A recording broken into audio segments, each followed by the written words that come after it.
नमस्कार साथियों, मैं श्रवण दुबे और आज बात कर रहा हूं एक ऐसे विषय पे जो कल शाम से ही चर्चा का सबब बना हुआ है पूरे देश में। एक ऐसे व्यक्तित्व, gem of a personality, Bharat के उपराष्ट्रपति महामहिम जगदीप धनखड़ का इस्तीफा कल रात को हुआ और आज सुबह एक्सेप्ट भी कर लिया गया महामहिम राष्ट्रपति महोदया के द्वारा। और इस इस्तीफे के बारे में अभी तक तरह तरह के कयास लगाए जा रहे हैं। हर एक आदमी का नजरिया है एक अपना, और इस विषय में मैं भी चाहता था कि कुछ बातें करूं आपसे और आपका फीडबैक लूं, आपका क्या सोचना है इस विषय पर। साथियों, भारत के राजनीतिक इतिहास में ऐसा कम देखने सुनने को मिलता है जहां कोई आदमी ये कह दे कि अब मेरी उम्र हो गई है, मेरा स्वास्थ्य इस बात के लिए गवाही नहीं दे रहा है कि अपने पद पे आसीन रहकर मैं अपने कर्तव्यों का निर्वहन कर सकूं, अतः मैं रिजाइन करता हूं। So this is a kind of rarest of the rare event when Jagdeep Dhankhar साहब ने इस्तीफा दिया ये कहते हुए कि मेरा स्वास्थ्य अब इस बात की इजाजत नहीं देता कि मैं राज्यसभा के चेयरमैन के तौर पे अपना कार्य आगे भी कर सकूं। अब इस विषय पे अलग अलग सोच है लोगों का, कई सारे कारण नजर आते हैं। मैं एक एक करके उनकी चर्चा करता हूं और आपका फीडबैक इस विषय पे आमंत्रित करता हूं। एक तो कि किसी ने मुझे यह बताया कि जो मनोज सिन्हा है, जेएनके के गवर्नर एट द मोमेंट, उनका बड़ा बोलबाला है उत्तर पूर्वी राज्यों में, यूपी में, बिहार में। तो उनका जो रसूख है, उनका जो फैन फॉलोइंग है, अगर उनको उपराष्ट्रपति बना दिया जाए तो उसका फायदा बिहार के चुनाव में मिलेगा एनडीए को।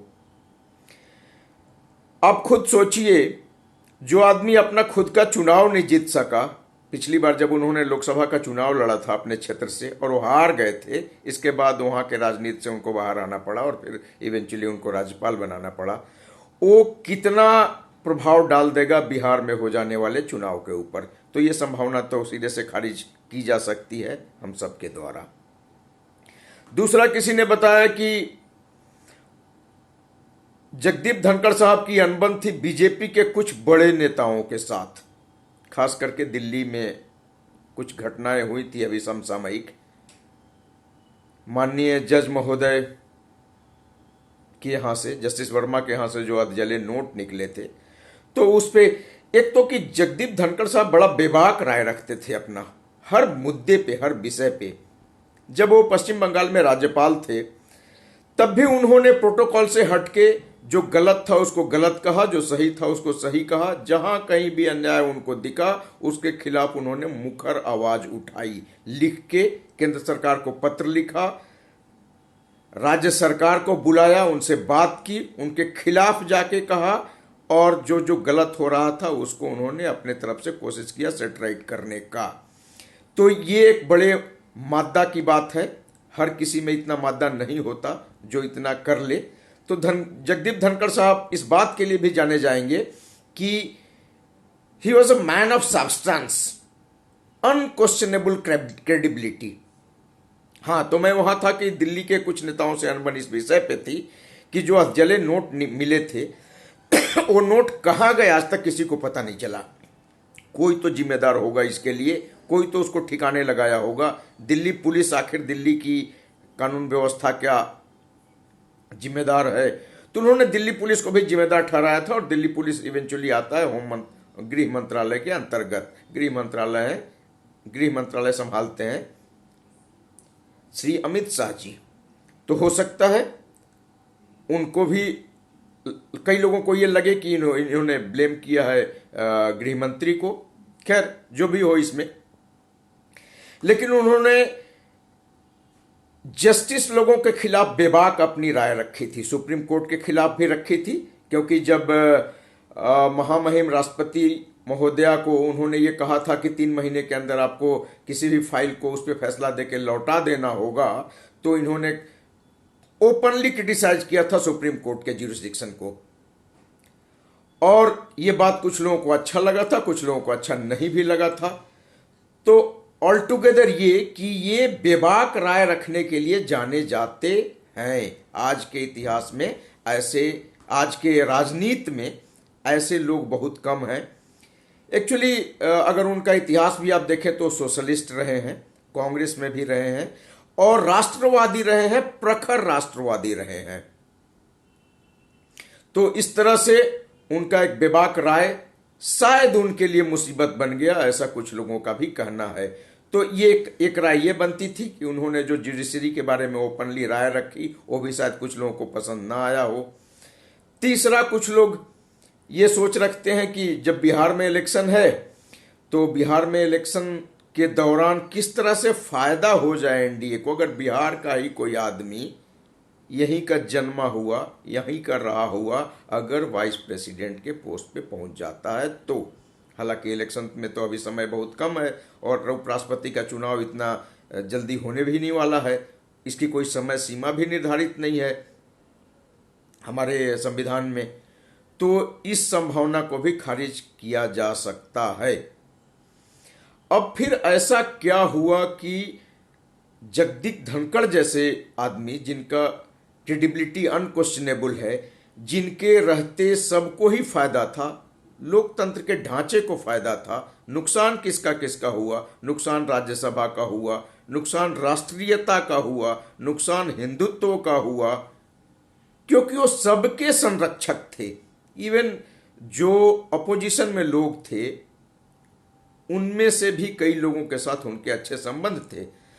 हालांकि वो सारे अपोजिशन वाले जो एक समय में काफ़ी सारे 50 से ऊपर के करीब सांसद उनके खिलाफ महाभियोग लगाने का, उनको हटाने का एक पिटीशन लेके आए थे, और वही सारे लोग अब ये कह रहे हैं, सहानुभूति जता रहे हैं जगदीप धनखड़ जी के साथ कि नहीं ये बहुत गलत हुआ, ये नहीं होना चाहिए था, जबकि इन्हीं उपराष्ट्रपति महोदय के खिलाफ पार्लियामेंट के बाहर मिमिक्री की गई थी, उनकी आवाज की नकल उतारी गई थी बड़े भोंडे अंदाज में। बंगाल का एक सांसद है, अब उस सांसद को भी आज प्यार आ रहा होगा, वो ये कह रहा है कि जगदीप धनखड़ बहुत अच्छे आदमी थे। अरे अच्छे आदमी तो हैं, पर तुमने उनकी मिमिक्री क्यों निकाली थी उस समय पार्लियामेंट के बाहर?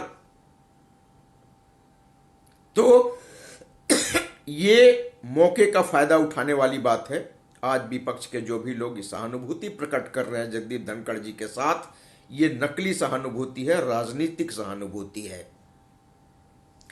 तो अब आगे बढ़े बात पे कि आखिर कारण क्या हो सकता है।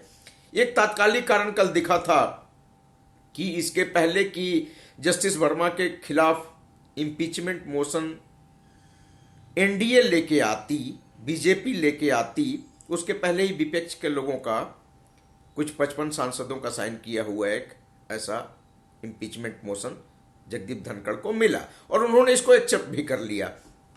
अब इसमें बात शायद ये हो सकती है कि बीजेपी या एनडीए जो इंपीचमेंट मोशन लाती वो शायद और ज़्यादा इंक्लूसिव हो, मतलब डिटेल्ड होता। आई मीन उसमें इम्पीचमेंट तो होता ही होता, साथ में कुछ जुडिशियल रिफॉर्म की भी बात होती जिसकी अत्यंत आवश्यकता है इस देश में। अभी अभी आज के न्यूज़पेपर में ये खबर आपने पढ़ा होगा कि एक बार मुंबई में जो ट्रेन ब्लास्ट हुआ था जिसमें करीब 157 लोग मरे थे और उसके सारे आरोपियों को आज बरी कर दिया गया। वही सारे आरोपी जिनको लोअर कोर्ट ने सजा सुनाई थी, जिनको लोअर कोर्ट ने ये माना था कि ये सब लोग दोषी हैं, गुनाहगार हैं, इनको सजा मिलनी चाहिए, और अचानक वही सारे लोग सुप्रीम कोर्ट के द्वारा बाइज्जत बरी कर दिए जाते हैं। तो या तो वो जज गलत थे जिन्होंने इनको सजा दी थी, या ये जज गलत हैं जो उनको बाइज्जत बरी कर रहे हैं। तो ये तो है जुडिशरी का हालत इस देश में। और जुडिशरी पे उन्होंने जो सवाल उठाए थे, कई लोग ये भी बोलते हैं कि इनको इस देश का जो इकोसिस्टम है, टिपिकल लेफ्ट लिबरल इकोसिस्टम वो खा गया। हो सकता है इस बात में भी कोई तथ्य हो। तो खैर मैं फिर वहीं से शुरू करता हूं कि जब इम्पीचमेंट मोशन आ गया विपक्ष का और इन्होंने एक्सेप्ट कर लिया, तो शायद ये सरकार में बैठे कुछ लोगों को अच्छा नहीं लगा। उनको शायद अपने हिसाब से वो कोई दूसरा इम्पीचमेंट मोशन लाना चाहते थे that was more inclusive, I mean उसमें और कई चीजें भी समाहित होती। तो खैर अब तो ये कर लिया। ये या तो सरकार को प्रेसिडेंट वाइस प्रेसिडेंट से पहले बात कर लेनी चाहिए थी अगर ऐसी कोई बात थी तो, और अगर बात पहले नहीं हुई थी तो अब उस बात को आगे बढ़ाने से और इतना आगे बढ़ा देने से कि उपराष्ट्रपति महोदय को इस्तीफा देना पड़ जाए, ये मुझे तो उचित नहीं लगता। I mean it is a mess up on the part of the government, purely on the government. एक और तथ्य सामने आ रहा है कि कल उपराष्ट्रपति महोदय का दौरा लगा था राजस्थान का, ऑफिशियल दौरा, और कल ही हमारे देश के प्रधानमंत्री को भी देश से बाहर जाना है। तो प्रधानमंत्री तो बाहर जा सकते क्योंकि इनका तो प्रोटोकॉल फिक्स्ड होता है साल भर का, कहाँ कब कितना जाना है। बहुत ही अत्यंत व्यस्ततम दुनिया के व्यस्ततम व्यक्तियों में से एक हैं नरेंद्र मोदी जी, तो उनकी तो बात ठीक है। लेकिन जब पार्लियामेंट सेशन में हो और राज्यसभा के चेयरमैन माननीय वाइस प्रेसिडेंट होते हैं जगदीप धनखड़ जी, तो उनका ऑफिशियल दौरा राजस्थान का ये थोड़ा सा अटपटा सा लगता है, समझ में से परे की बात है।